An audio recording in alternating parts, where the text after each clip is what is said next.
Good morning, everyone. Welcome to the fourth meeting of the Sunset Subcommittee of the Legislative Commission. We will call roll first. For those members attending virtually, would you please turn on your cameras and respond when you hear your name?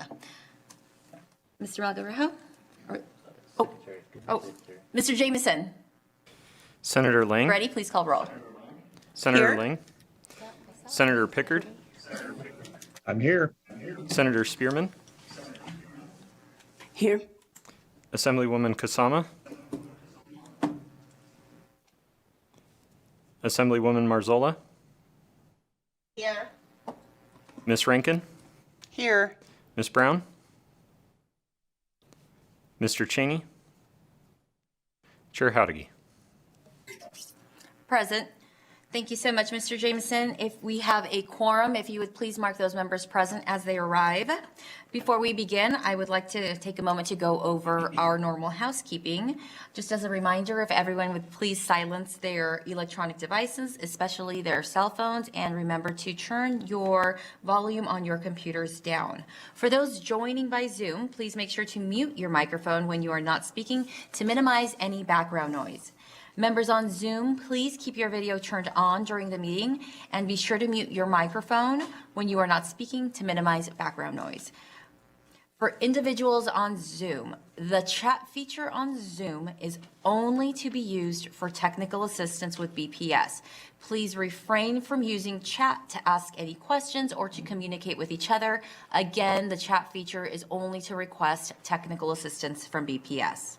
Witnesses who wish to provide Sunset Subcommittee members with additional information or have their complete testimony or handouts included in the permanent record should provide a paper or electronic copy to the secretary.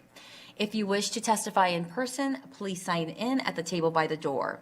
If you do not wish to testify, you may also wish to sign in so that there is a record of who is interested in a particular topic. When testifying, please remember to turn on your microphone, clearly state your name and the entity that you represent at the beginning of your testimony. I would also like to remind you, when you are answering questions from members of the Sunset Subcommittee, to please also state your name for the record. Meeting materials provided to the subcommittee members for this meeting can be accessed on our webpage. Anyone who would like to receive electronic notifications or access to the subcommittee's agendas, minutes, and final report can do so by going to the Nevada Legislature's website and following the links provided. Finally, due to potential scheduling conflicts, I will be moving agenda item number 6, the work session, to the top of the agenda after the approval of the previous meeting's minutes. Okay, with that, we can go ahead and get started with our first agenda item, which is agenda item number 2, public comment. As noted on our agenda, public comment will be limited to 3 minutes per speaker. It is my intention to take 30 minutes at the beginning of the meeting, followed by a second period of public comment at the end. In addition to testifying in person, members of the public may testify in 4 manners: by calling in 1-669-900-6833, entering meeting ID number 817-7575-7508, and then pressing the pound sign. You can also email your comments to sunset@lcb.state.nb.us. You can mail your written comments to the Research Division, and you can fax your comments by faxing 775-684-6400. We will start with public comment from those who are physically present in Las Vegas. Then we will move to those who are physically present in Carson City, followed by those who are on the telephone. So is there anyone here in Las Vegas wishing to provide public comment? Okay, seeing no one, is there anyone in Carson City wishing to provide public comment?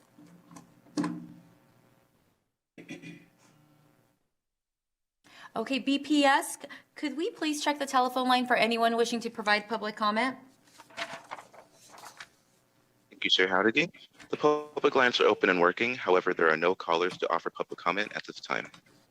Thank you, BPS. Okay, members, we can go on and move to agenda item number 3, which is approval of the minutes for the meeting on March 30th, 2022. Do I have a motion to approve? So moved. I have a first from Vice Chair Spearman, and that was a second from It doesn't matter. Assemblywoman Marzola. Any discussion on the motion? Okay, seeing none. For the members here, if you would please signify by saying aye. For those on Zoom, if you would just raise your hand since I can see you. All those in favor? Aye. Okay, it looks like it passes unanimously. I had Senator Pickard raising his hand and aye. Motion passes.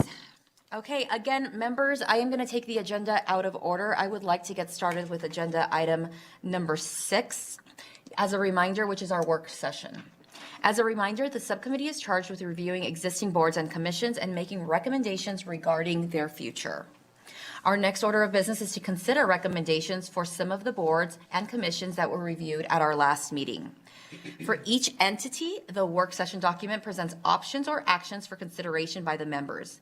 It is intended to assist the members in determining whether to recommend that a board or commission be continued, be terminated, modified, or consolidated with another board. As a result of the subcommittee's consideration today, each item may be the subject of further discussion, refinement, or action. The work session document was posted with the agenda on the legislature's website.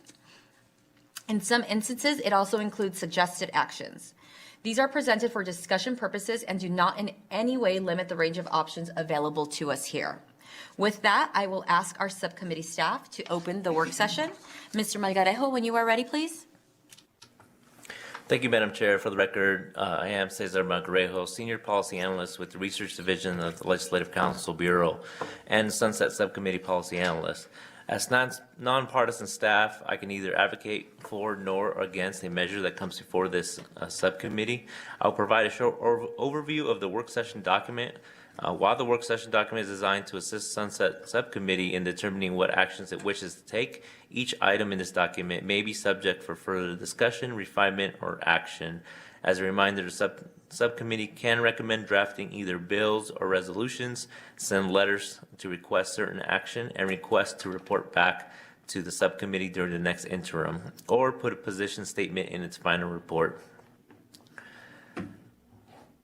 With that, I will now walk through the first item on the work session document. The first entity in the work session document is the Executive Council on Land Use Planning Advisory Council, which was reviewed on the March 30th meeting. The purpose of the Executive Council is to provide technical assistance and mediation, conduct hearings, and if needed, resolve land use inconsistencies between local governments. The Executive Council consists of 5 members, including 4 members of SLUPAC, which is the State Land Use Public Lands Advisory Council, selected by its members, and the Administrator of the Division of State Lands from the State Department of Conservation and Natural Resources. The Council was previously reviewed by the Sunset Subcommittee during the 2013-2014 interim and recommended its continuation with some statutory changes. These recommendations were enacted by the passage of AB 144 from the 2015 session, which added a requirement that the members of the council be from different geographic regions from around the state and remove the executive council from the state area of critical environment concern planning process. At the March 30th meeting, the administrator of the Division of State Lands informed the Sunset Subcommittee that the executive council only meets when requested by a local government. And to Mr. Carey's knowledge, the council has never been formally convened to resolve local land use inconsistencies. The executive council did not recommend any statutory changes to carry out its objectives. Madam Chair, and I believe the representatives of the executive council are in Carson City if you happen to have any questions. But the question before the subcommittee is, does the subcommittee wish to recommend continuation or termination of the board? If the subcommittee recommends termination, does the subcommittee have a recommendation for consolidation with another entity or a recommendation to have the board's duties transferred to another entity? If the subcommittee wishes to recommend continuing the board, does the subcommittee want to recommend any changes to the board? Madam Chair, that's all the information. Thank you, Mr. Malgarejo. And committee members, again, we do have Mr. Donahue and Mr. Carey here in Carson City to answer any questions that you might have. I think during our last committee meeting, we heard from the presenters and we had overwhelming support from local governments, NACO as well, making a case for why the board should be continued. Although we know the board has never met, they are not required to meet They only meet as necessary. It would be my personal recommendation that we recommend that the board be continued, but I do want to open up the platform to any questions that you might have. Vice Chair? Thank you, Madam Chair. So I guess the question that I would ask is the representation of the board in terms of demographics. And I apologize if I should know that, but I don't.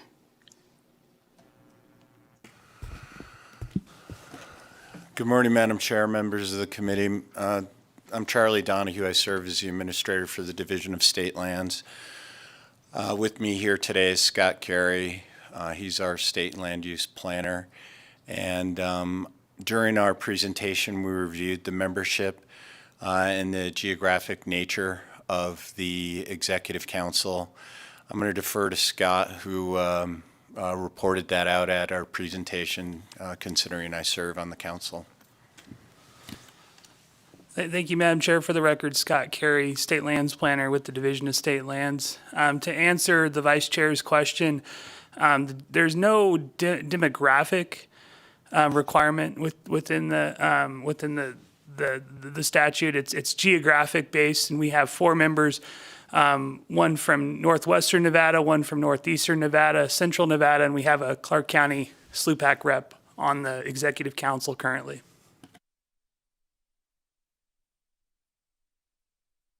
Thank you for that. And here's why I asked that, because as our state is becoming more diverse, when we talk about anything that's associated with conservation, land use, and that sort of thing, I think it's very important that we hear voices from as many communities as we possibly can. One of the things that I hear a lot is from people, they're not real sure how to find the place to go and volunteer to serve on a board or on a commission or whatever. But my request would be that there be every effort made to make sure that the makeup of this board looks more like Nevada. And I am also concerned if we don't have someone representing indigenous communities, because that's a piece of this that I'm not sure we discuss often. And I mentioned this when I was on this committee in 2013, 2014 interim. Madam Vice Chair, this is Charlie Donahue for the record. I appreciate those comments. It was in the last session that we actually added a member of the Nevada Indian Commission to the council, and then it's the council's purview, and all members of the SLUPAC membership are appointed by the governor after a recommendation from the local jurisdictions. And then that membership elects from the council to serve on the Executive Council for, if my memory serves me correctly, for a 2-year period. But I do appreciate your comments. Thank you. And that was more proscriptive to make sure that it doesn't get lost, because sometimes the further along you move away from the recommendation, the least likely it is for others, not you all, but for others who come after you to maybe forget that. But the other piece is the communities, people of color communities, to make sure that there's someone represented on that, as well as making sure there's a good gender mix. Madam Vice Chair, Charlie Donahue, Administrator for Division of State Lands. Again, I appreciate your comments, and I think we can even raise these issues at a SLUPAC meeting so that members can bring that back to their local communities. So at the next time that local jurisdictions are putting forth recommendations to the governor's office, that they can consider that and we can remind them of that. Thank you, Vice Chair, for your questions. Members, any other questions? Okay, seeing none, then I would look for a motion for continuation of the board. I have a first by Vice Chair. Do I have a second? Second. Have a second by Assemblywoman Marzola. Is there any discussion on the motion? Okay, seeing none, all those in favor, please signify by saying aye. Aye. I see Senator Pickard raising his hand. Motion passes unanimously. Thank you, Mr. Carey and Mr. Donahue, for being here today to answer questions. Thank you. Okay, members, the second Thank you. Okay, our second item on today's work session is the Committee for the Statewide Alert System. I'm going to hand it over to Mr. Malgarejo. Thank you, Madam Chair. For the record, Cesar Malgarejo, Subcommittee Policy Analyst. The next entity is the Committee for the Statewide Alert System, which was added to statute in 2003 as part of a larger effort to implement the Amber Alert System in Nevada. The committee is charged with overseeing the statewide alert system for the safe return of abducted children, providing training, monitoring, and evaluating the activations of the system, conducting periodic testing of the system, and administering the account for the statewide alert system for the safe return of abducted children in the state general fund. Committee membership consists of 15 members representing local and state law enforcement, broadcasters, Nevada's Department of Transportation, the Children's Advocate of the Office of Advocate for Missing and Exploited Children within the Office of the Attorney General, and a member of the public. During the Sunset Subcommittee's review on March 30th, the committee reported several vacancies and difficulty to fill the 10 law enforcement membership positions. The Sunset Subcommittee previously reviewed the committee on April 8th, 2014, and recommended continuation with several statutory changes, which were enacted during the 2015 legislative session with the passage of AB 424. The committee did not submit any statutory changes in its Sunset Subcommittee review form. The question before the Sunset Subcommittee is, does the Sunset Subcommittee wish to recommend continuation or termination of the Committee for the Statewide Alert System? If the subcommittee recommends termination, does the subcommittee have a recommendation for consolidation with another entity or a recommendation to have the committee's duties transferred to another entity? If the subcommittee wishes to recommend continuing the committee, does the subcommittee want to recommend any changes to the subcommittee, to the committee? If the subcommittee recommends continuation, the members may wish to consider the items included in the work session documents on pages 3 and 4. These recommendations came from the discussion and questions from the chair and members at the March 30 meeting, which include amending NRS to decrease from 5 to 3 the number of members appointed by the governor to represent local law enforcement. And number 2 is amend NRS to decrease from 5 to 3 the number of members appointed by the governor who represent state law enforcement agencies. And number 3 is amend subsection 5 of NRS 432.350 to require the committee to submit to the governor a list of names of persons qualified for the membership as representatives of local and state law enforcement agencies. Madam Chair, that's all the information. Thank you so much, Mr. Malgarejo. Committee members, if you recall, we reviewed this committee on March 30th, and during that committee hearing, it was made aware that we need to continue this committee, right? I think our only decisions now is whether we want to continue it with the recommendations to reduce the number of law enforcement members who are represented.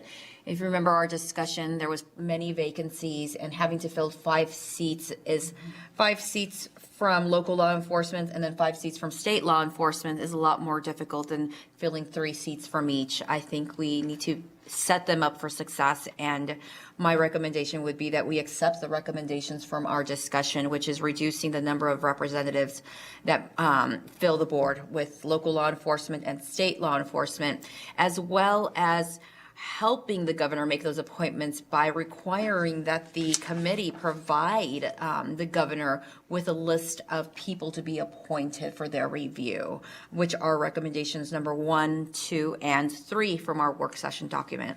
Again, I want to turn it over to the committee to open it up for discussion. So committee members, any discussion on or any questions regarding the item before us? Again, we do have representatives here available to ask questions. Vice Chair, please.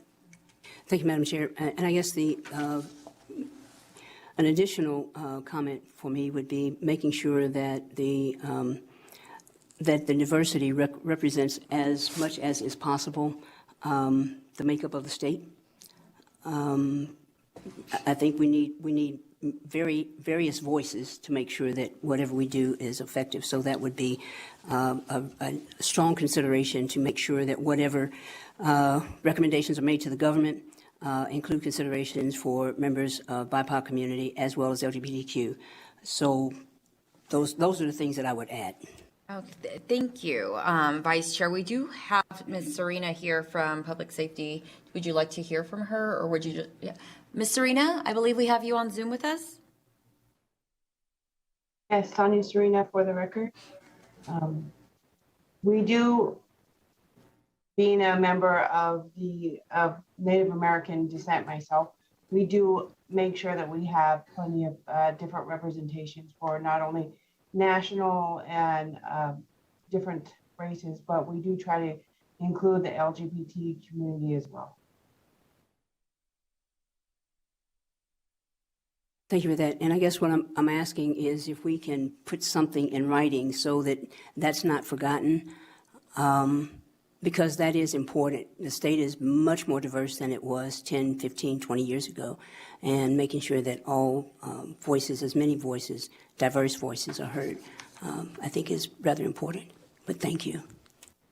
Thank you. And Vice Chair, is that something that you wanted to roll into a motion as part? So we would be looking for a motion to continue, or our recommendation would be to continue the Committee for the Statewide Alert System with the recommendations that we amend NRS to decrease it from 5 to 3, the number of members appointed by the governor who represent local law enforcement agencies. Amend NRS to decrease from 5 to 3, the number of members appointed by the governor who represent state law enforcement agencies. And to amend subsection 5 of NRS 432.350 to require the committee to submit to the governor a list of names of persons qualified for membership and representatives of local state law enforcement agencies with an emphasis on including the BIPOC communities. Okay, perfect. Do I have a motion? I have a motion by Vice Chair. Second. I have a second by Assemblywoman Marzola. Is there any discussion on the motion? Madam Chair, can I ask a question on that? Yes. Senator Pickard, Thank please. you. Can you repeat what you said? My concern is that if we're not careful, we might cross a line, a constitutional line regarding anything that might lead to quotas.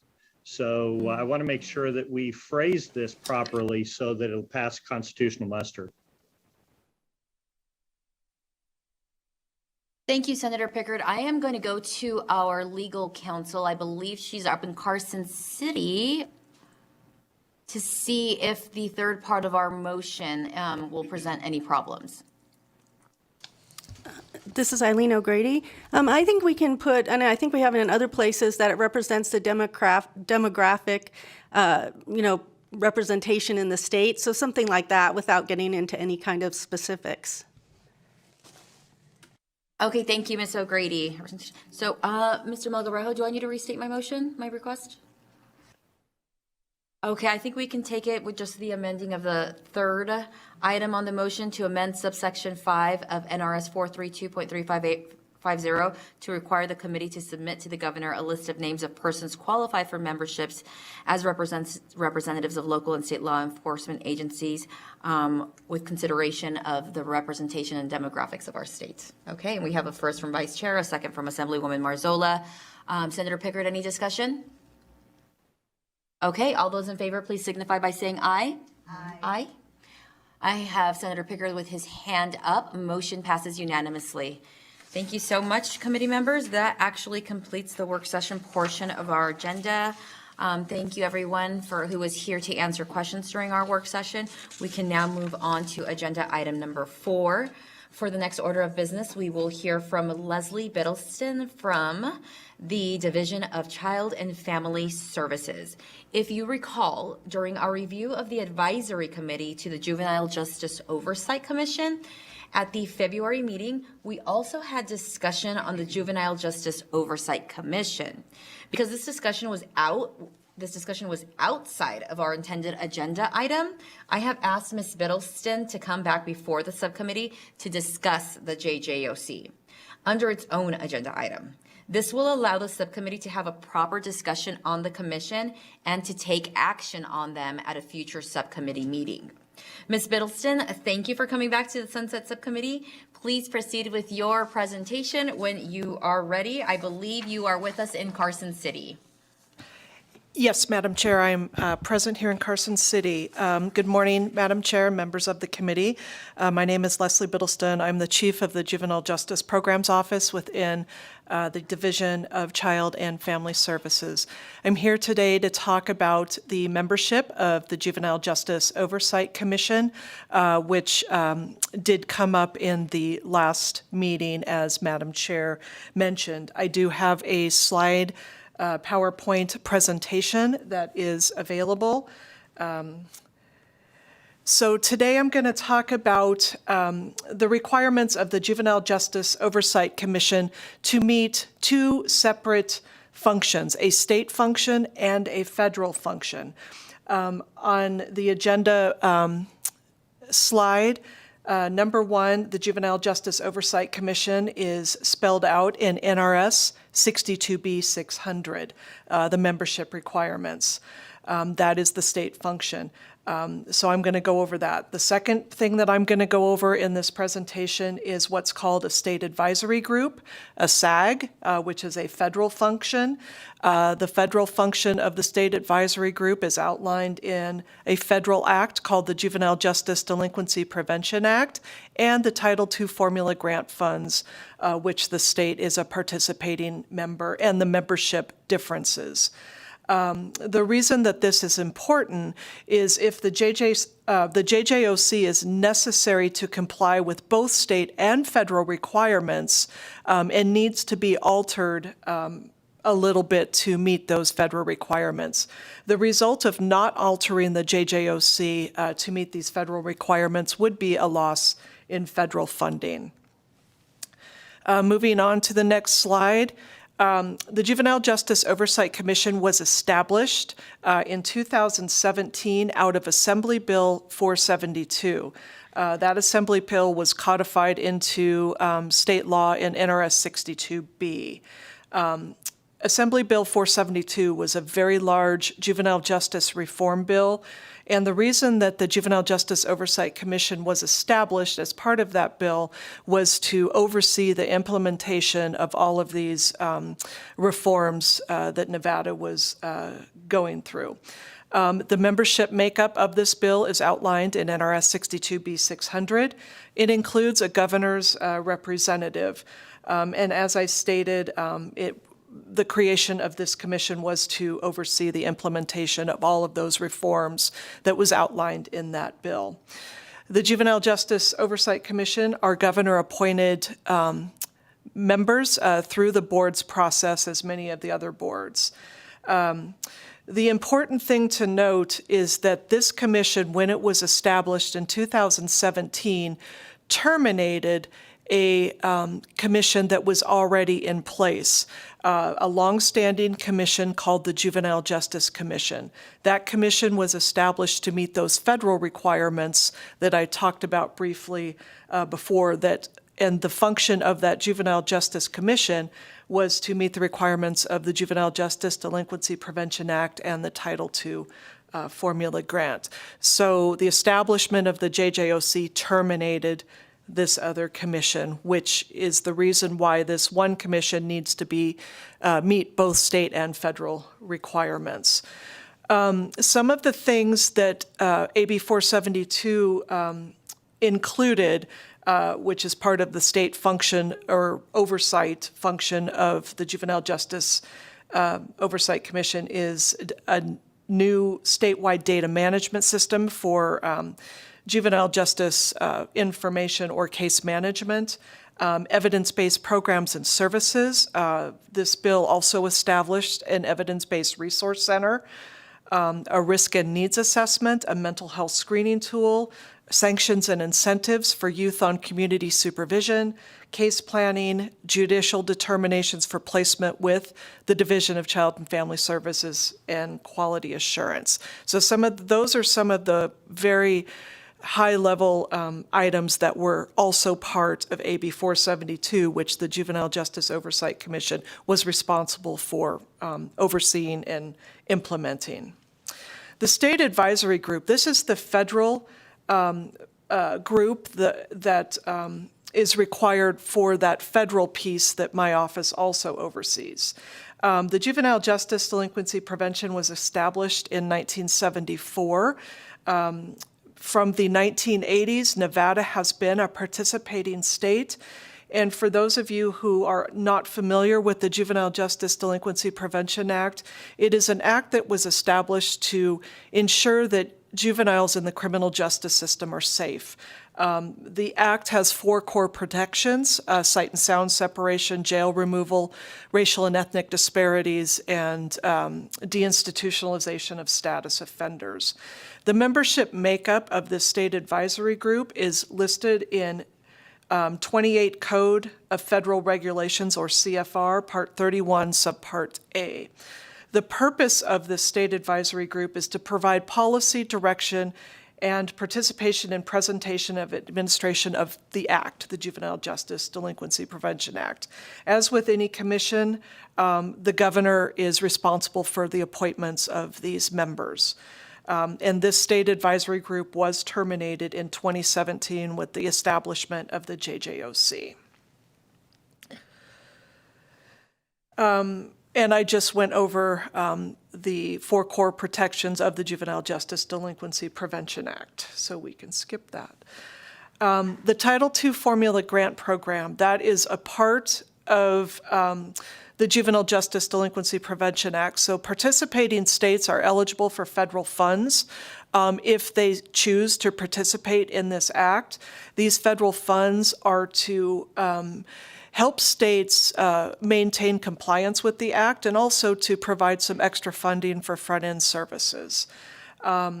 So the requirements of the state advisory group, no more than 33 members. We have to designate a state agency responsible for the work, which in Nevada is the Division of Child and Family Services. And then we have to commit as a state to achieve and maintain compliance with those 4 core protections that I talked about just a couple minutes ago. The membership of the JJOC, as I stated, is outlined in NRS 62B600. This slide actually just lays out what that membership looks like. 2 members nominated by the Senate, 2 members nominated by the Assembly, 2 members nominated by the Supreme Court, and so on.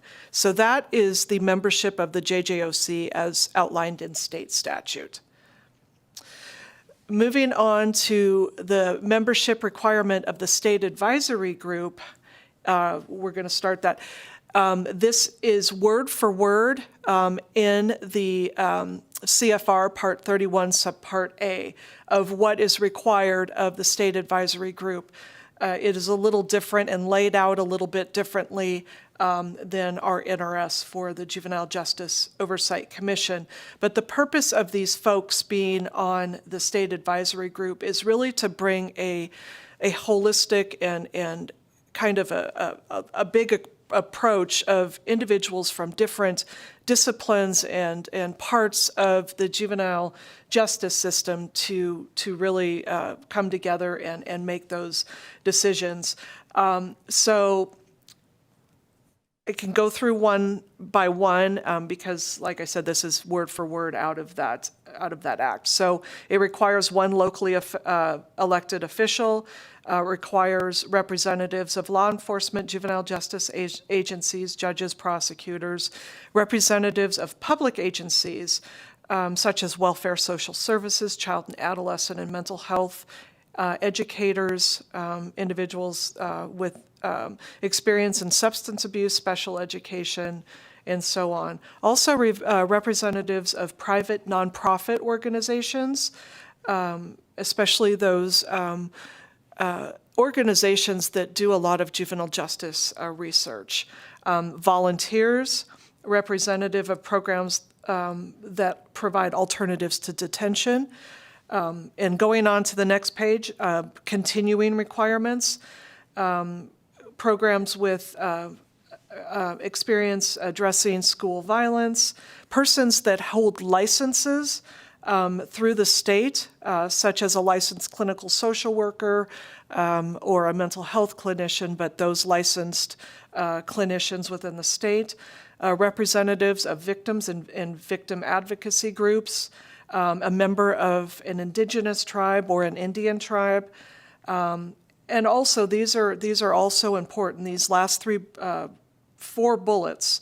The majority of which members, including the chairperson, shall not be full-time government employees, federal, state, and local government. At least 1/5 of the members have to be youth members under the age of 28, and at least 3 members who have been or are currently under the jurisdiction of a juvenile justice system at one point or another. So that is the makeup of the state advisory group. Moving on to slide number 11. I'm going to talk a little bit about the challenges of filling the membership of the JJOC as it stands in Nevada Revised Statute today. The Senate and Assembly nominated positions are currently unfilled, with most remaining unfilled since the enactment of the Juvenile Justice Oversight Commission. And the 3 reasons why are noted as bullets. The nomination process is unclear from the Senate and the Assembly.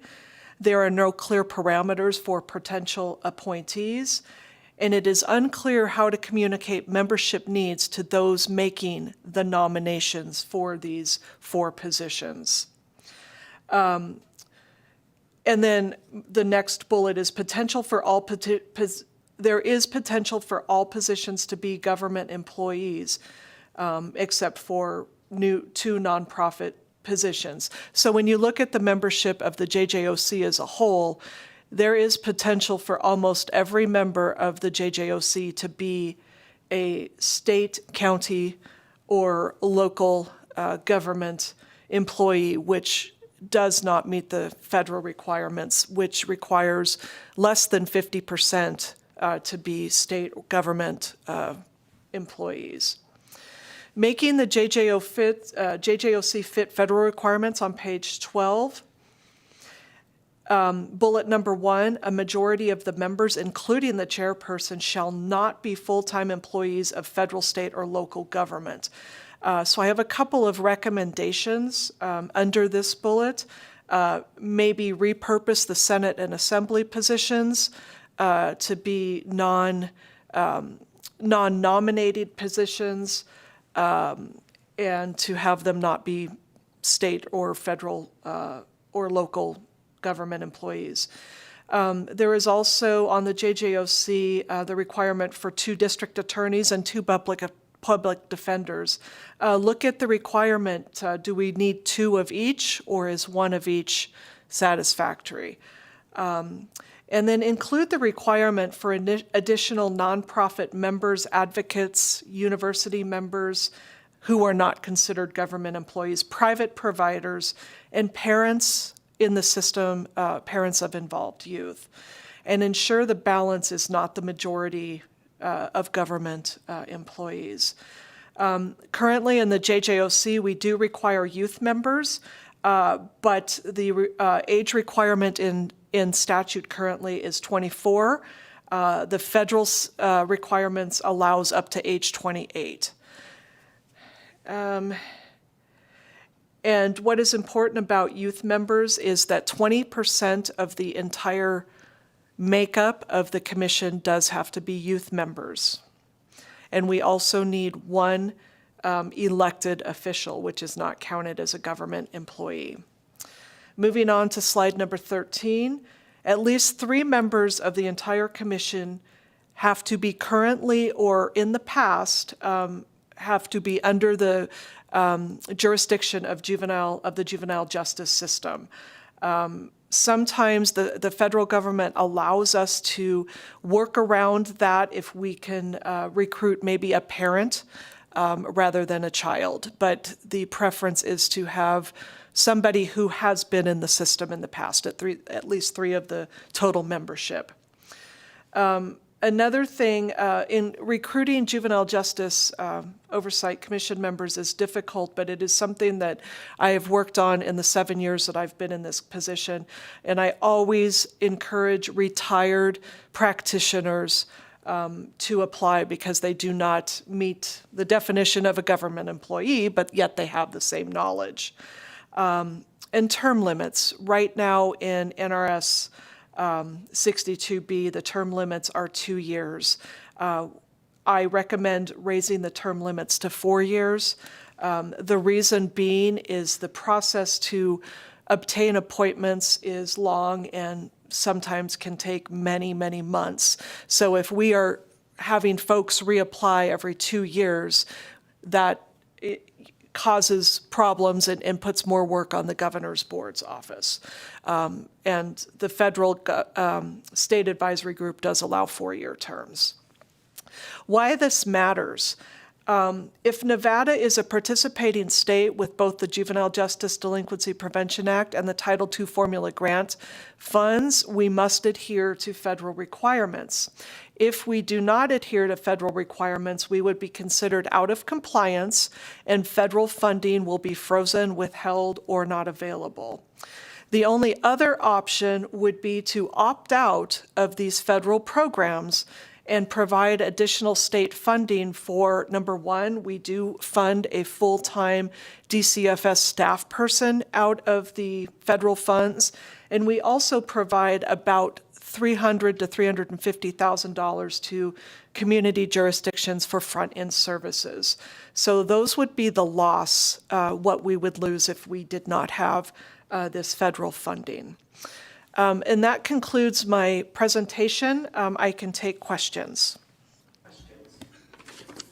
Thank you so much for being here, Ms. Biddleston. I know I have like 3 questions, and I'd like to ask them while they're still fresh in my mind before I turn them over to committee members. But currently, I want to touch on that last one that you just touched on, that we would need $350,000 to $375,000 in state funding to make up for the loss of federal funds since we're out of compliance. Have we been out of compliance long enough that we've actually missed out on these funds yet? Thank you for the question, Madam Chair. Leslie Biddleston.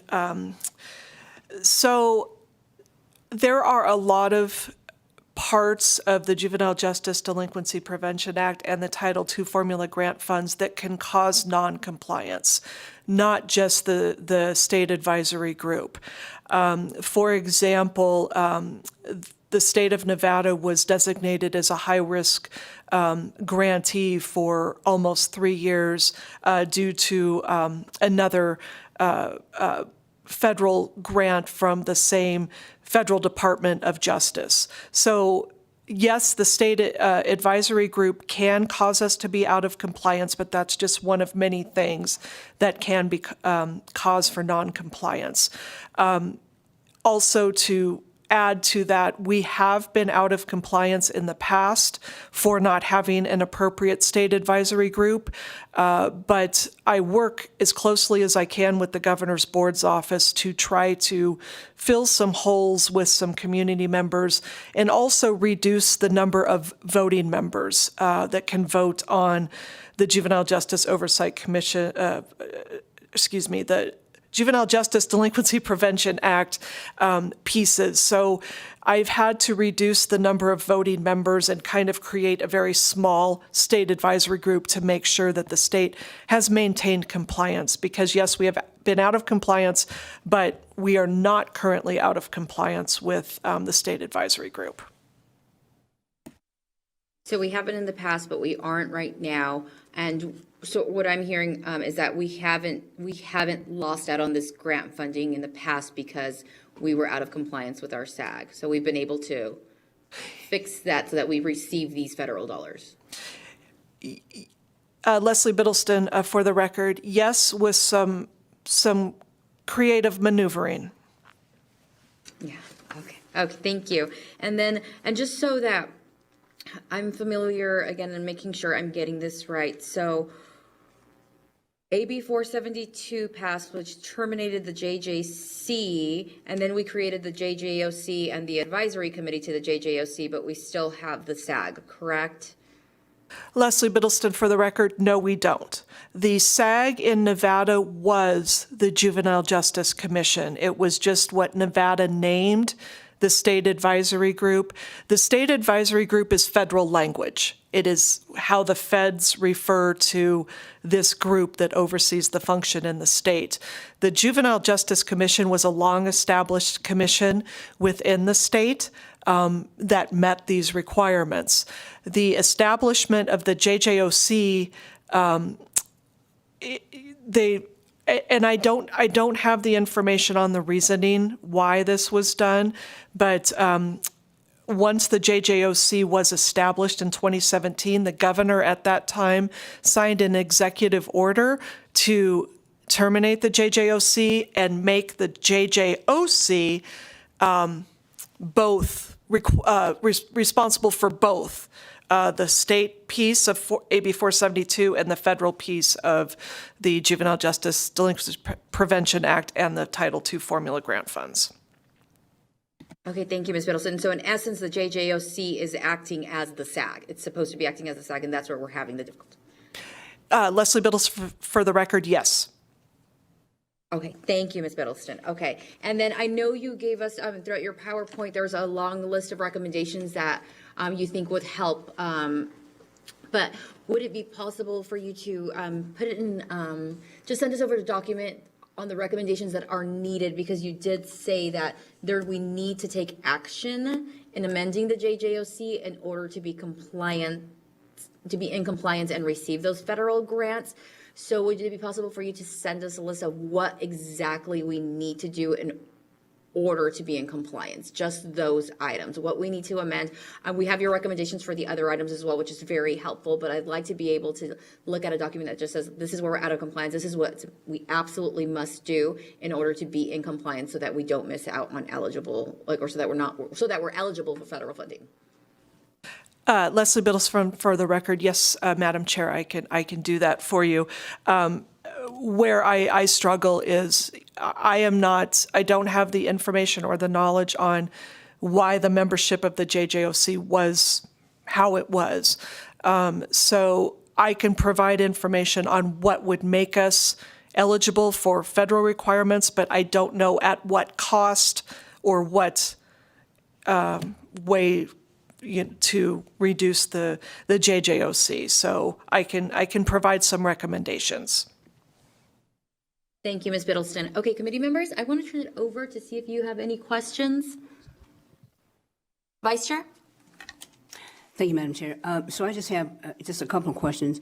The first one would be the requirement to have a juvenile who's either been in the system or is in the system, or a parent.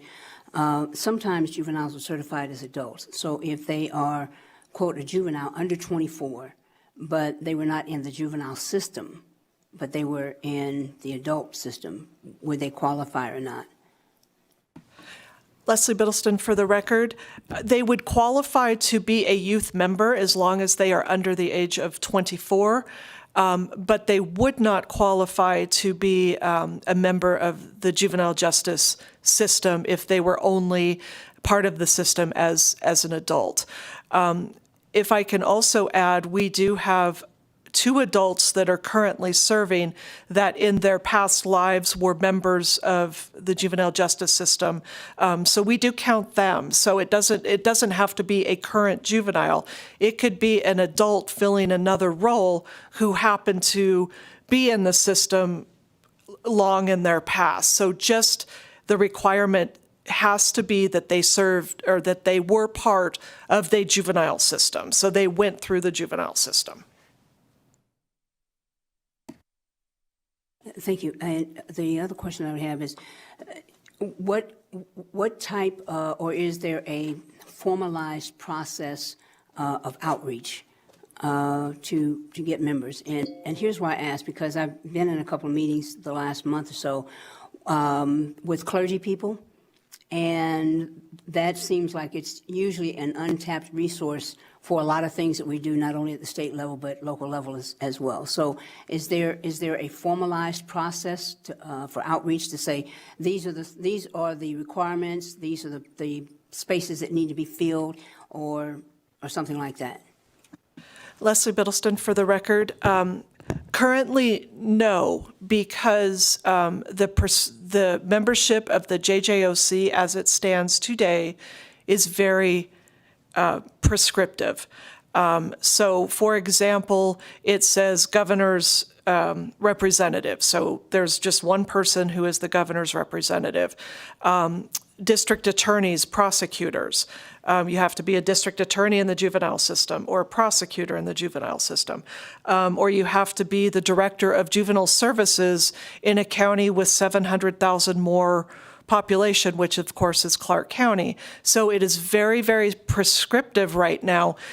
If the membership changes and it went back more to the Juvenile Justice Commission of the past, then yes, there would be a more formalized process to recruit members, because it is more open-ended and it really looks for those members of the community that, you know, we would want to be part of our work.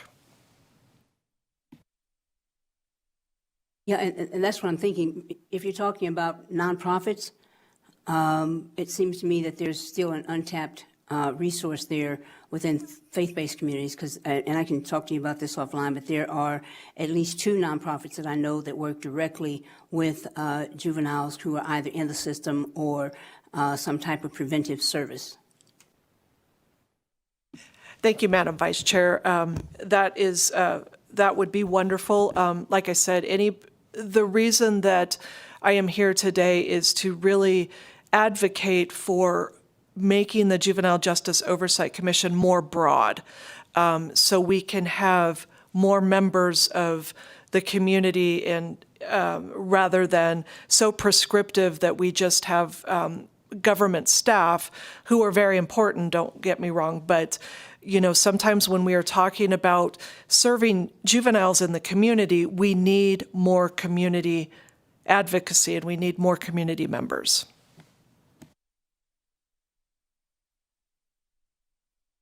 Thank you, Vice Chair. Committee members, any questions? Okay, I'm going to go to our Zoom. Do we have any questions from Senator Pickard or Assemblywoman Kasama? I believe she has joined us. Okay, thank you, Ms. Biddleston. It looks like we have a lot of work ahead of us, but I look forward to working closely with you to make sure we get this right and that we're not missing out on any funds that can come to the state of Nevada. Thank you, Madam Chair. It was my pleasure to present today. Thank you. Okay, committee members, looks like we can move on to agenda item number 5. Item number 5 gives the subcommittee the opportunity to consider the councils and committees listed on our agenda for review today. These 4 entities were selected by us at our very first subcommittee meeting. I will remind the members and the public that pursuant to statute, an entity under review is required to submit information about its members, its powers and its duties, its budget, history of meetings, and an assessment of its effectiveness in serving the people of Nevada. By statute, the council or committee has the burden of proving that there is a public need for its continuation. It is my understanding that there is someone joining us from each council or committee who will provide a brief overview of their committee. All documents are available on the subcommittee's meeting page. Our first committee to review is the Commission on Educational Technology. This commission has been previously reviewed by the Sunset Subcommittee. At the work session on June 16, 2016, the subcommittee recommended terminating and repealing provisions of NRS related to the commission. It further recommended amending NRS to transfer the responsibilities of the commission to the Nevada's Department of Education. Senate Bill 301 of 2017, requested by the Sunset Subcommittee, proposed to transfer the duties of the commission to NDE. However, the proposal was deleted by amendment. Director Brandkamp from the Office of Standards and Instructional Support of NDE is here to discuss the commission. Director Brandkamp, if you could please provide the subcommittee a brief overview of the work of the Commission on Education Technology, then we will move on to questions from the subcommittee. Good morning, Madam Chair, members of the committee. Sorry? Oh, yes, Mr. Brandkamp. I was going to say, I believe you're in Carson City to join us. Yes, Madam Chair, yes, I am. Start over there. Morning, Madam Chair, members of the committee. This is Dave Brankamp. I'm the director of our Standards Instructional Support Office in the Nevada Department of Education. My office had the privilege to offer support to this commission from its beginning. As you can see in the notes, unfortunately, since about 2019, we have been void of members and have not had the meeting. But up to that point, the commission's main charge of making sure technology was understood and used properly in our schools, getting that information out, and then the oversight, the most recent piece was the oversight of the Nevada Ready 21 program, which was a one-to-one program that started with our middle schools. It was a competitive grant that was brought forth from the legislation that the districts and charter schools could apply for. There were 2 different cohorts that this commission helped to oversee getting those funds out and the oversight of them. As those monies moved forth and went through, the commission basically had met all the obligations set forth from, I believe, its inception in the late 1990s. The only other piece that comes forth now is on every other year on the even-numbered years, we get a report from that is an outside entity that takes a look at what are the needs and the challenges forth around education technology, and are presented. So you have the most recent set. We are in contract right now with our entity to do that work for this current year. So at this point, that is what the commission has been charged with and worked through with our staff. The recommendation from the department, as was also done in 2016, would be that we continue that work through the department, and that this commission be puts as your committee's title is sunsetted, so that we can continue with the current work of the Nevada Digital Learning Collaborative and the Blue Ribbon Commission that the superintendent brought forth to continue the work around digital learning and bringing that forth. As we all know, during the recent pandemic, that work has been a huge piece, and so that work has continued through the department. And so that is our recommendation at this point.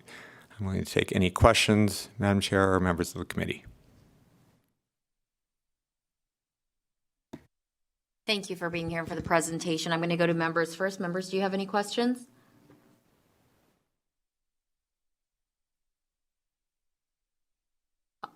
Vice Chair, please. Just maybe this is more of a statement. Recently, there was, I think it's Tesla that built a technology room at one of the schools in my district. So when we talk about technology, et cetera, are we looking forward to say there might be more partnerships like this in some of our K-12 schools? So, Madam Chair, to the Vice Chair, Dave Brankamp for the record again, that would be our hope. That is how we were able to, thanks to various members of the committee during the pandemic, to help get devices out, is to continue those partnerships with our community to obviously expand. One of the interesting pieces with education technology, besides it always changing, is it always needs to be updated over time, because they do wear out, as we all know, since we're all working with our computers in front. So how do we keep that current? And yes, we would like to see that partnership continue. Okay, I'm going to go to the members on Zoom to see if there's any questions there before I ask mine. Okay, and I do just have a couple of questions for you. I know that I believe just 4 of the 13 seats are filled, correct? So that means we have 9 vacancies? Madam Chair, Dave Brankamp for the record. Currently, we have just 2 appointed members. Those were just recently brought forth from the governor's office, so that would leave us basically 9 members that are open at this point. 9 members that are open. And I know that the membership requires specific qualifications, such as public school administrators and teachers. Do you think these these qualifications make it difficult to fill the positions? Madam Chair, Dave Brankamp again for the record. In the past, it has. We've, as any of the commissions come forth, it's difficult when we're grabbing folks that are in the classroom, and at this current point where we're very stretched, as we all know, in our classrooms with teachers and folks of nature, that has been its issue. But it's also at the same time, some of the commission members are part of our community members, and when they're out working at the same time, those can be a challenge to fill. Thank you. And I do have one last question, because it was on question number 24 of the form that you filled out, and you talked a little bit about it in your presentation, but your recommendation is for consolidation or termination, and the Nevada Department of Education recommends that the State Board of Education take over the functions of this commission. Can you just walk me through why you think this is the best recommendation to sunset this commission, and how you guys would plan to assume and fulfill the duties and responsibilities of this commission if it's sunsetted? Thank you, Madam Chair. Dave Brankamp for the record. During the onset of our COVID pandemic, immediately we brought forth what I referenced earlier, what's called the Nevada Digital Learning Collaborative. It is a makeup of community members, teachers, administrators, and so on, to help us in that sense of how do we get out this digital information, building out a digital guide, and so on. So it became more like the department's advisory committee to this set. So in our recommendation would be to continue that advisory piece, as well as we are very fortunate to have we call them now digital ambassadors, teachers who work after their hours, weekends, to develop content and material that we can then put forth to help our teachers in this onset of the use of digital information, but also the use of technology and providing that professional learning. We have found those to be extremely successful, and would like to continue that work simply because we have found a pattern that worked well for them to work after their hours or even on their weekends, thanks to their great volunteer work and dedication to that set. So we'd like both of those to continue. Thank you. And that just leads me to just one other question. And I know that out of COVID, the Nevada Digital Learning Collaborative came up, but why do you think it's easier to have teachers, community members, and administrators fill those volunteer seats on the Nevada Digital Learning Collaborative, but not on this commission? And Madam Chair, Dave Brankamp for the record. Most of that has come because we've been able to work with them after hours, after contract hours, or even on the weekends with them. So quite often that becomes difficult for when we're trying to bring both community and sets together. And there's also the push that happened during COVID. I think a lot of us all jumped in to help not only our students and the needs at that point.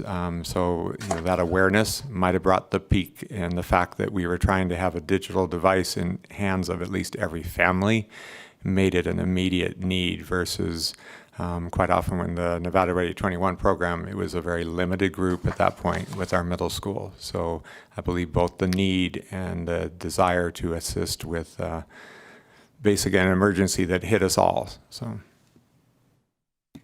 Okay, and just one last question, Mr. Brankamp, I promise. But why? But instead of creating the Nevada Digital Learning Collaborative to fill like this need in technology, why didn't you guys funnel the teachers, volunteers, community members into the Commission on Educational Technology and have the Commission on Educational Technology fulfill what the Nevada Digital Learning Collaborative ended up doing? Why create a new entity when there was already an entity that existed? So, Madam Chair, Dave Brankamp again for the record. Part, as you can see in the opening piece, was the appointment of those 7, if I'm recalling off the top, are appointed by our governor, and then 2 from each of our leads from our legislative sides. We were able to pull these simply through grabbing onto folks that we knew in the community, as well as folks that the superintendent had pulled together, and it was an immediate push rather than going through the process. So because that was that need, that's how we jumped to move to those. The other side to that, most of the work was done by our teachers and a few of the administrators. Not to take away from what the community members did, they came forth to help in the support of finance and getting the devices in play. So it kind of almost became a 2-channeled method that we went in this method to go forth. So some was out of an immediate need because on March 16th, when the school shut down, and we went to instruction, we needed to come up with something at that point in time and not wait for the appointments to come through. Thank you, Mr. Renkamp. I appreciate you indulging all my questions. Members, any questions? Senator Ling? Hi, I was wondering, when you have your meetings, are they all in person or do you have a Zoom capacity that you use as well? Because I'm thinking of, you mentioned it was difficult to get people together to have meetings, and I'm just wondering if you use Zoom. So, Madam Chair, to Senator Lang, Dave Brankamp for the record. Currently, yes, that's how we survived all through that time period, was the use of Zoom in that format. As we've just all recently done, we've tried some hybrid models, but people are very now used to working through Zoom, and that is the method that we used during these last 2 years. And will you continue using that method? Madam Chair, to Senator Lang, Dave Brankamp again for the record, yes, that has been successful. It allows the opportunity for them to meet in their settings at different areas, and that has proven successful to this point. And if I could ask one more follow-up question. So I think one of the things you mentioned was how difficult it was to get educators because they teach all day long to be a part of these meetings. So if you're using Zoom or a hybrid model, wouldn't it be easier to get them together if you did it like after 2:30, after 3 or 4? You still have some work day left where you could do those meetings and have the inclusion of the educators, which I think is so important. Madam Chair, to Senator Lang, Dave Brankamp again. Yes, right now the current set of when we work with our ambassadors is often from 4 to 6 or 6:30 in the evening. So we have moved to that late time simply to work with them after time and not stress the system any further with trying to find any substitutes. That's great. Thank you. Okay, committee, last call. On those on Zoom? Okay, thank you so much, Mr. Brankamp. It looks like that's all we have for you. We appreciate you being here and answering our questions. Thank you, Madam Chair.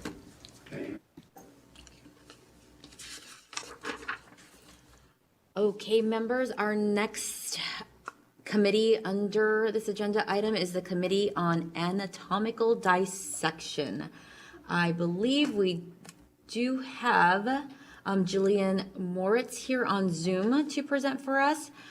The Sunset Subcommittee previously reviewed this committee on March 27th of 2012, and on June 25th of 2012, the subcommittee voted to recommend the committee's continuation and to send a letter to the Nevada System of Higher Education to urge NSHE to review the authority and operations of this committee and to address the scope of the committee as it pertains to donated bodies.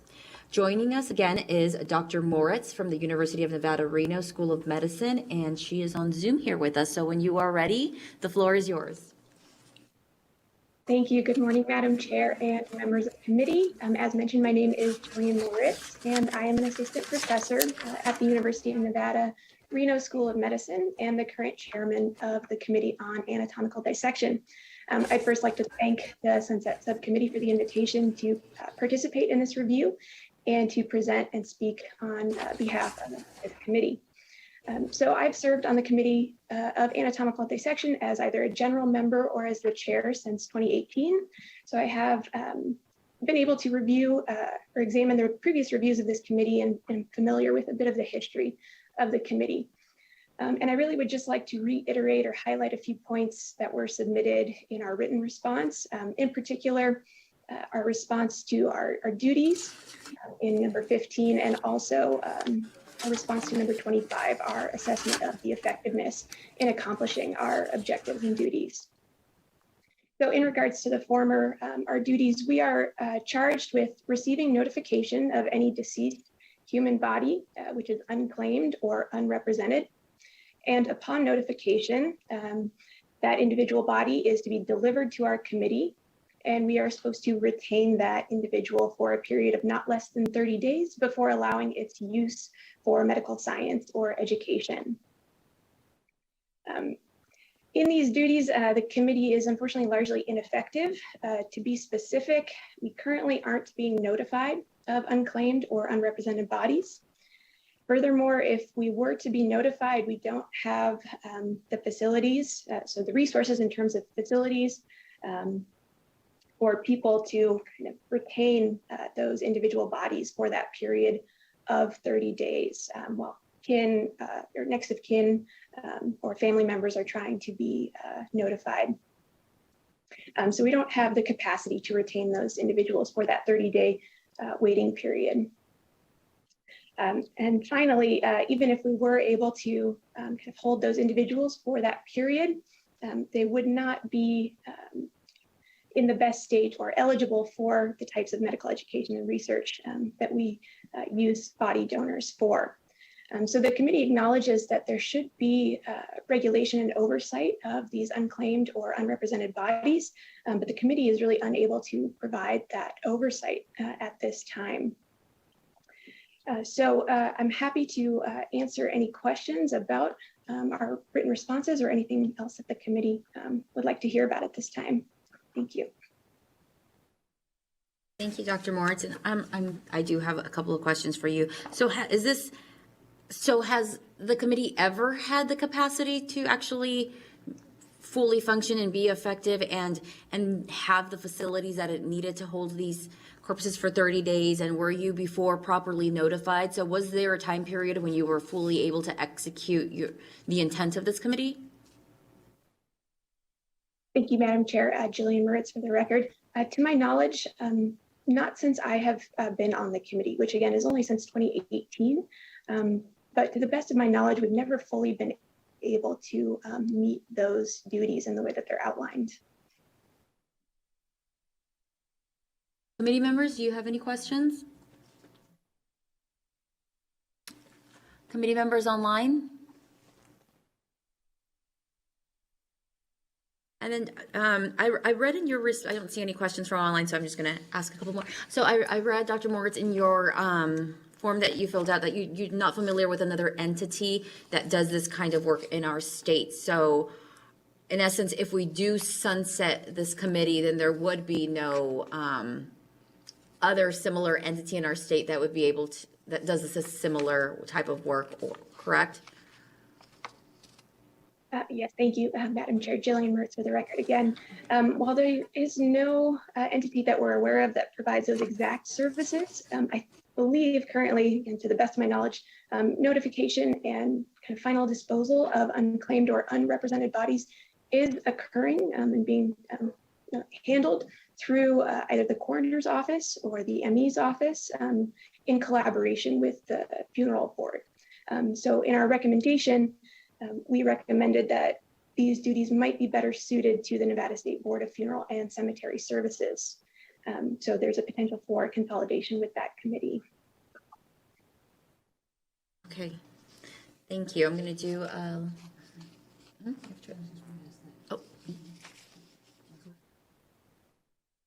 Okay, Vice Chair?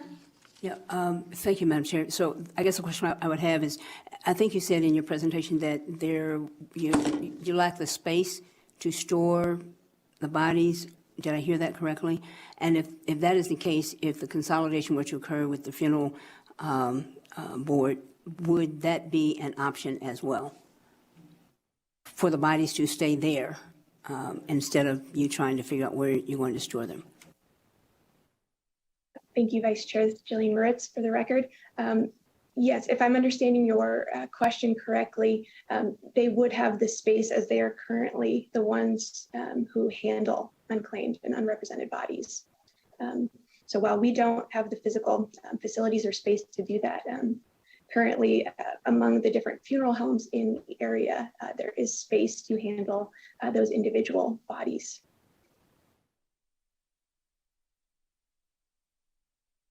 Okay, and just my last question, Dr. Moritz, you said again in your presentation that during this 30-day period after it, there's really no use for anyone in the system of higher education. So none of the teaching hospitals or universities are going to be at a loss for not having these bodies. Thank you, Madam Chair. Jillian Moritz for the record. That is correct. To the best of my knowledge, all of the programs that I'm involved with and that members of our committee are involved with operate under the Uniform Anatomical Gift Act, and all obtain cadavers and donors for their educational programs through willed donor programs. So these are all individuals who have signed up before the time of death to will their body to medical science or research or education. And those programs, to the best of my knowledge, have what they need at this time. So there is no need for these unclaimed and unrepresented bodies to be distributed to those entities. Okay, thank you, Dr. Morris. Those are all the questions I had, and it doesn't look like we have any more from the committee. We appreciate you being here with us. Thank you for your time.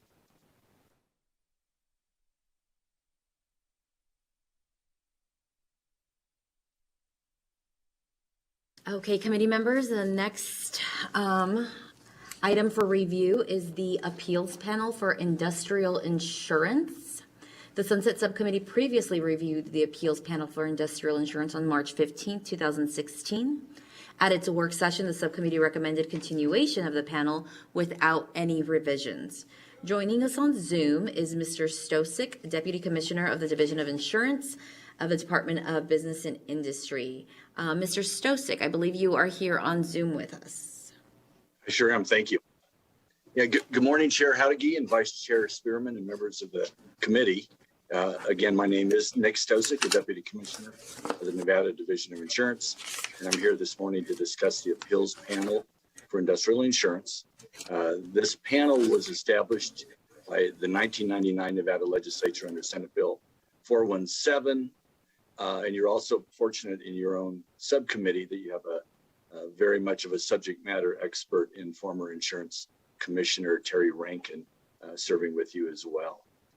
The appeals panel for industrial insurance is unique in that the panel only meets when there's an appeal of a grievance filed by a Nevada employer regarding their workers' compensation rates. The appeals panel actually only had an appeal requested and last met on August 1st of 2018. As a part of this process, Nevada utilizes the National Council on Compensation Insurance, or NCCI, is our rate advisory organization. And this organization is involved in a lot of things. They gather compensation data from around the country and in Nevada, analyze industry trends, provide insurance base rates known as loss costs for the various classification codes for Nevada workers.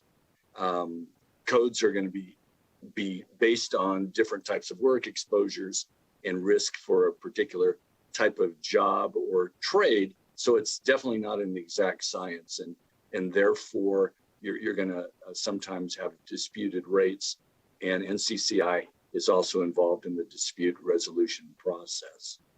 NRS 616B.772 allows an employer to file a grievance based on 3 workers' compensation rating factors that insurance agents and carriers use in developing the rates for each employer.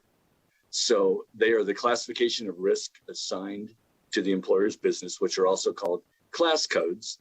And there's approximately 700 different class codes. So making sure you have the exact right class code with the work that each employee is doing is sometimes somewhat subjective.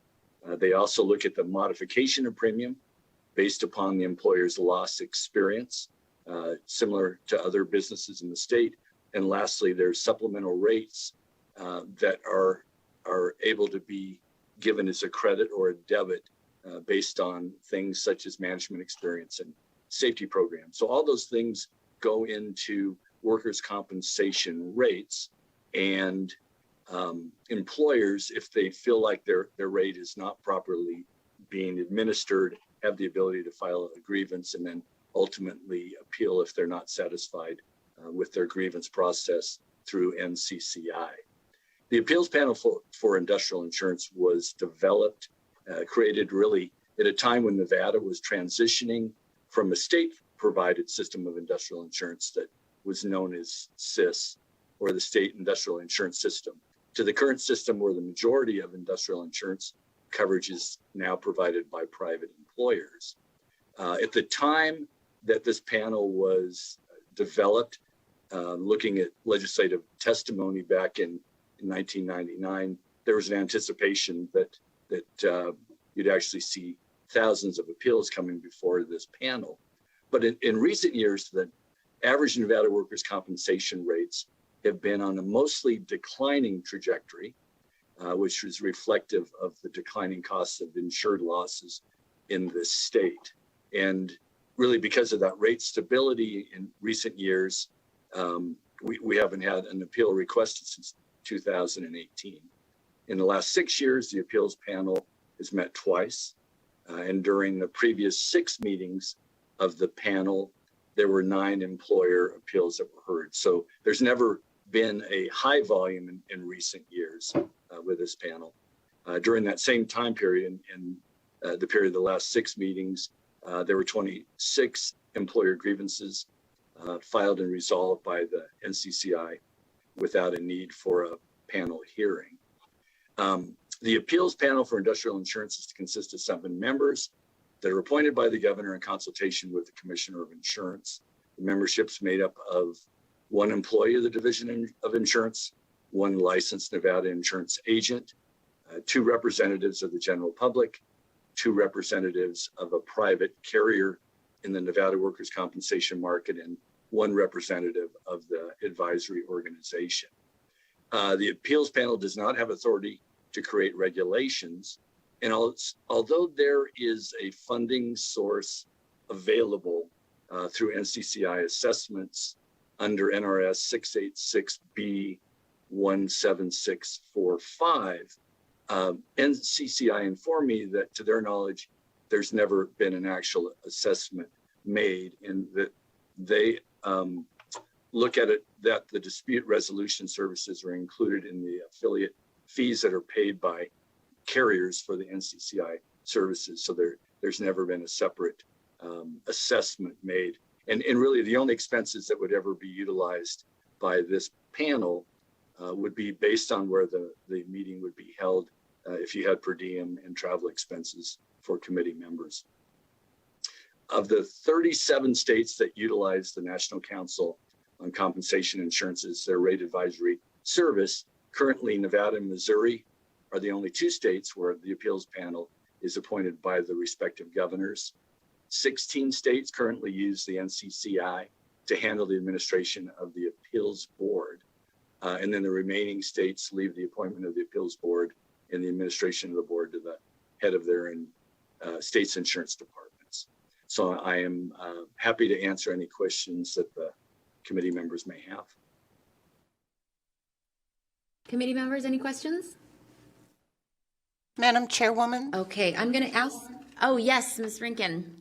Hi. Member Rankin.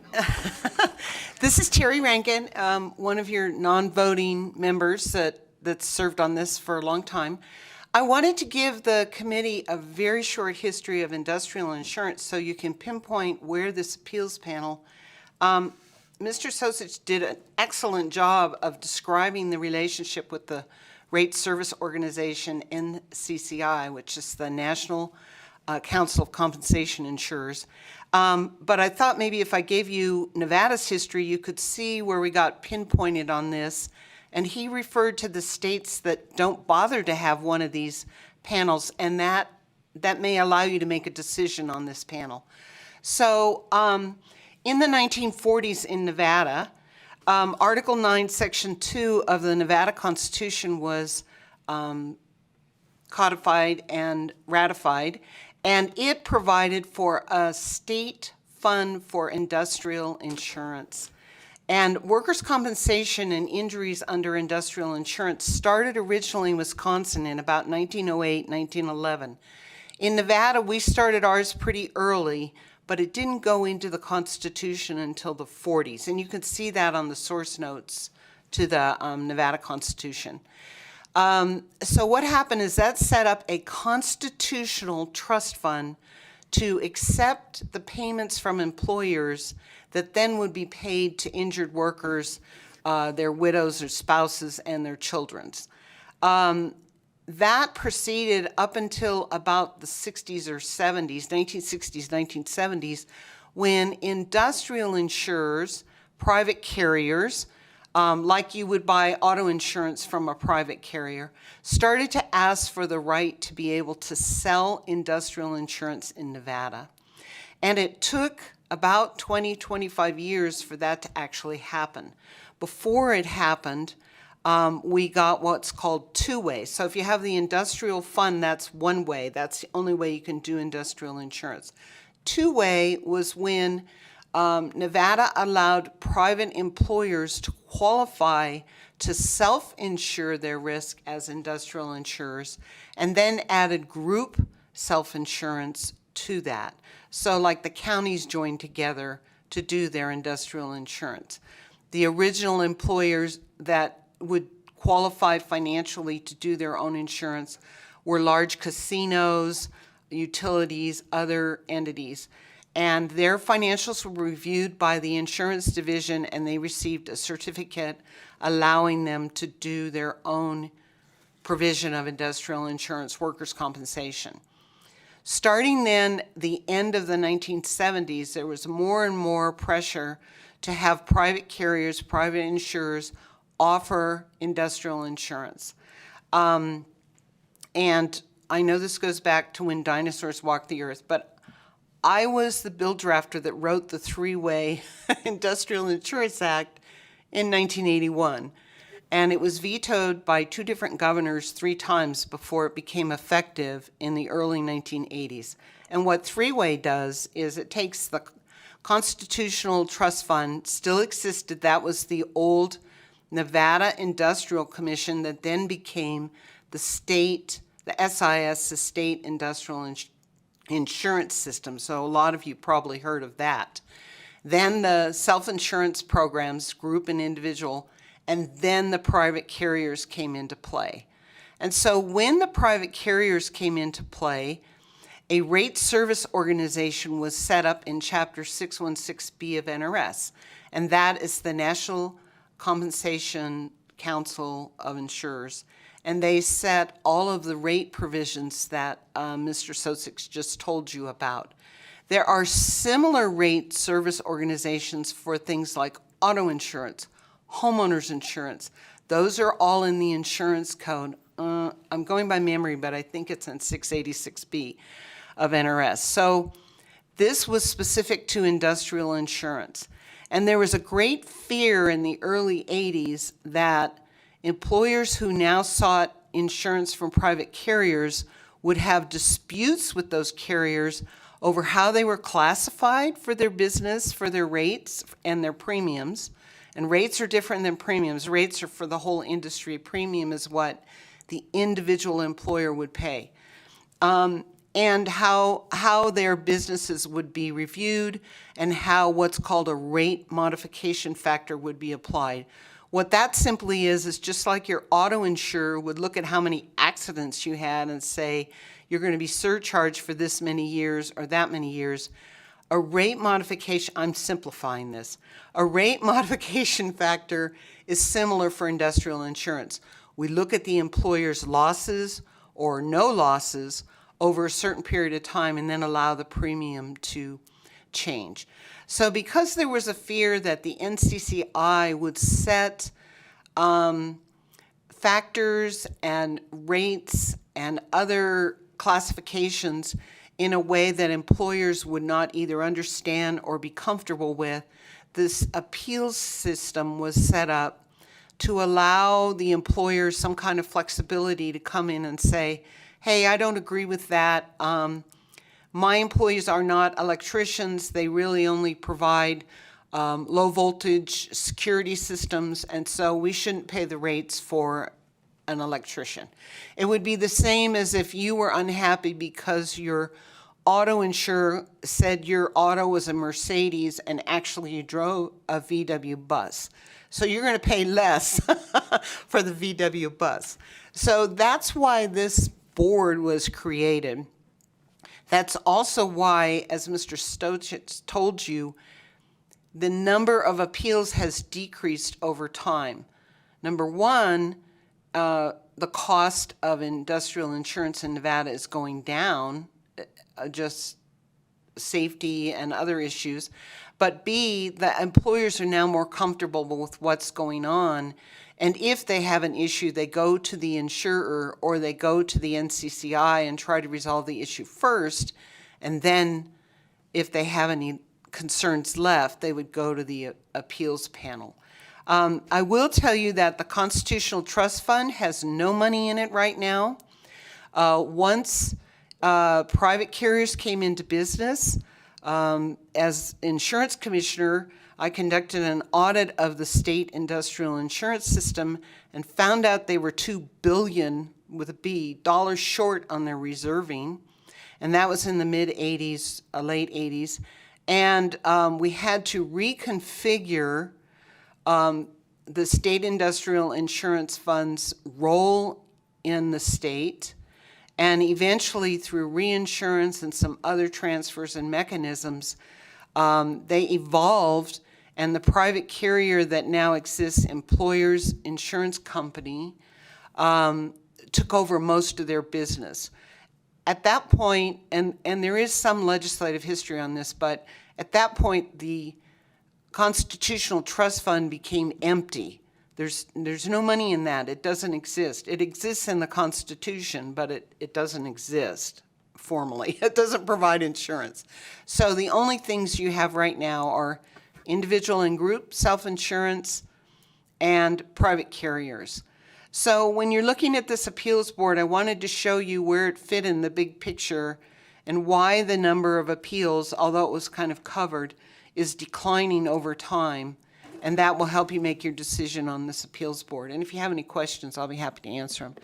Thank you, Madam Chairman. Thank you so much, Member Rankin. You actually answered one of the questions that I had, so that was actually very helpful. Thank you so much. And my only other question, actually, I'll first go to the committee members to see if anyone has a question.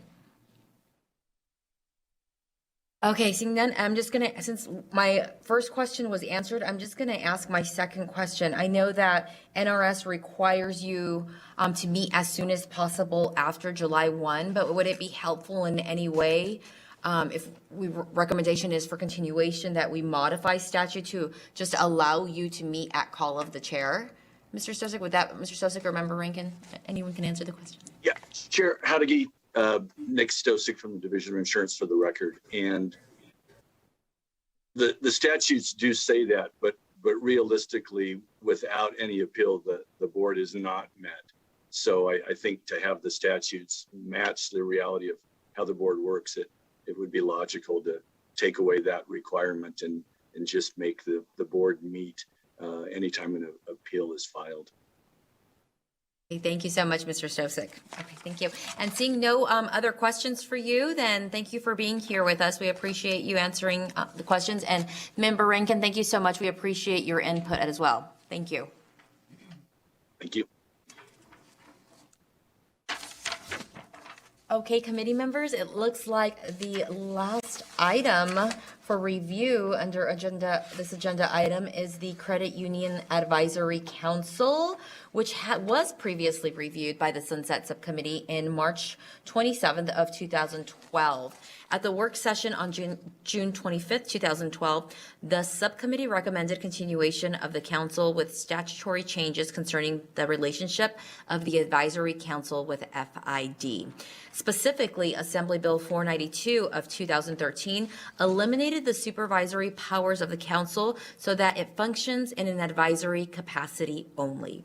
In addition, the subcommittee also recommended retaining the council's meeting schedule at the call of the chair, and the members' salaries, $60 for each day in attendance at the meeting.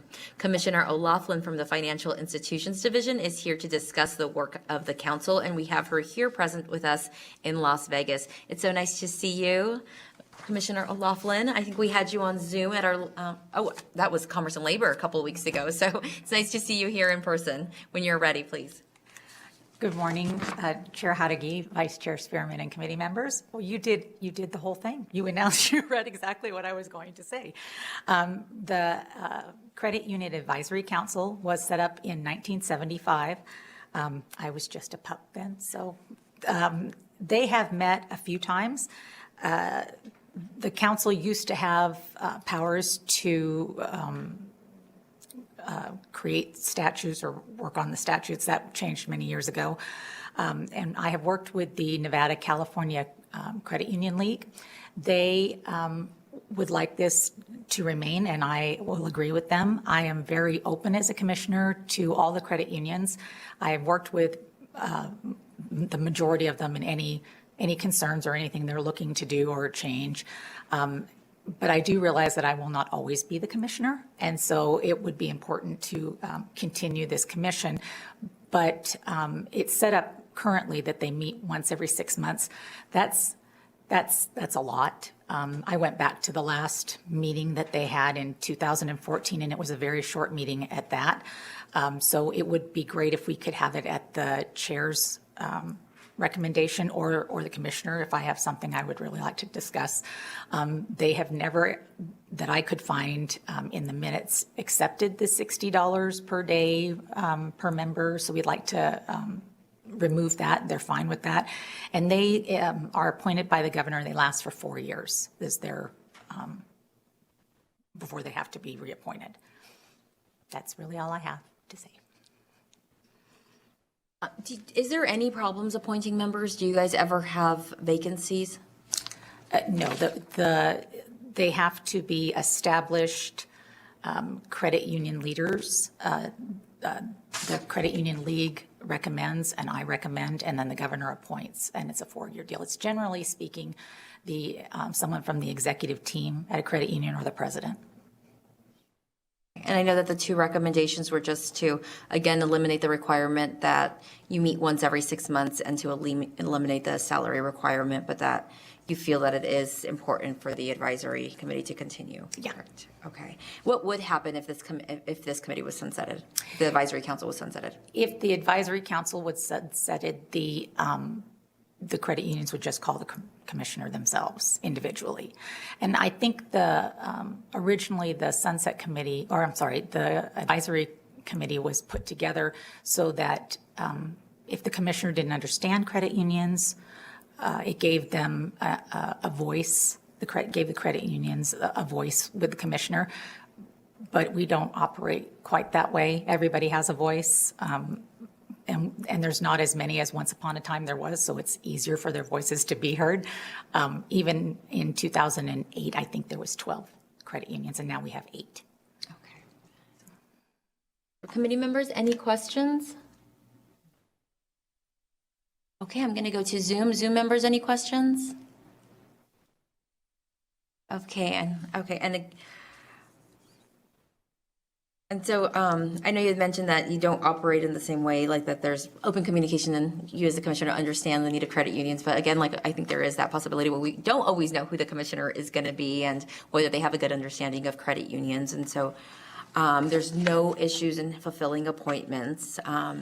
There's recommendations for the salary requirements to be gone, meet at call of the chair. And okay.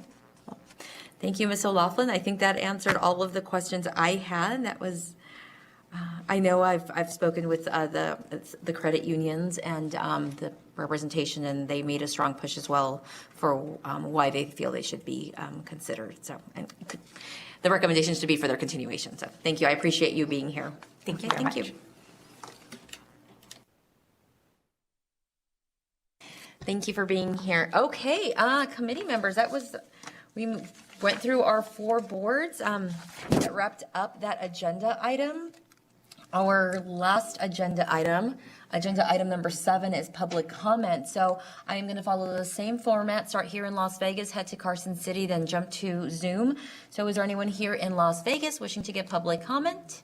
Seeing none, I'm going to move to Carson City. Is there anyone in Carson City wishing to give public comment?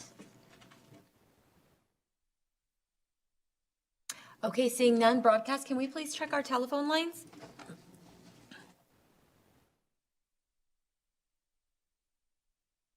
Thank you, Chair. Howdy. The public line is open and working. However, there are no callers to offer.